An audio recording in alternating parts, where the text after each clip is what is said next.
une capsule aujourd'hui pour démontrer la chose suivante, dont j'ai déjà parlé en classe. F est dérivable en A, si et seulement si.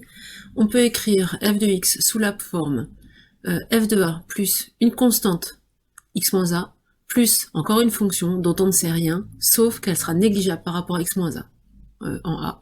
C'est-à-dire que cette fonction-là, si je la divise par x moins a, en a, ça tend vers 0. D'accord? C'est-à-dire que ce truc-là, si vous voulez, je peux l'écrire autrement, c'est epsilon de x, x moins a, avec epsilon qui tend vers 0 en a. Alors, c'est une équivalence, on va donc fonctionner par double implication, on va faire l'implication directe, on en a déjà parlé, je remets les choses au point.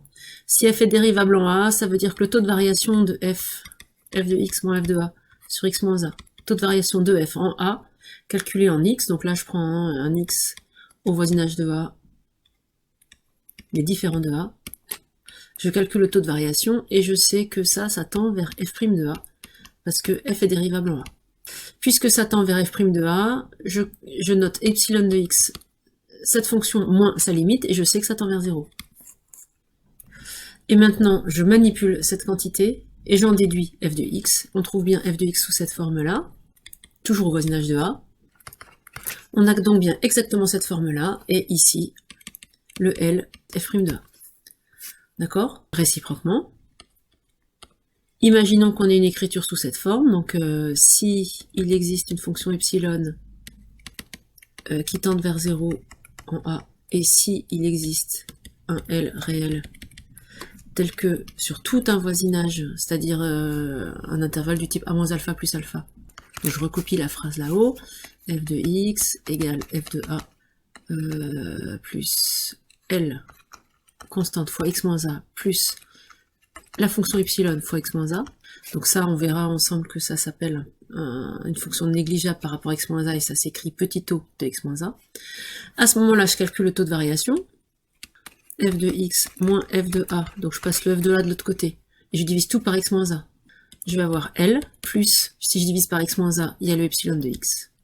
Donc ça tend vers L, en a. Donc f est dérivable, en a. Et la limite, c'est le nombre dérivé.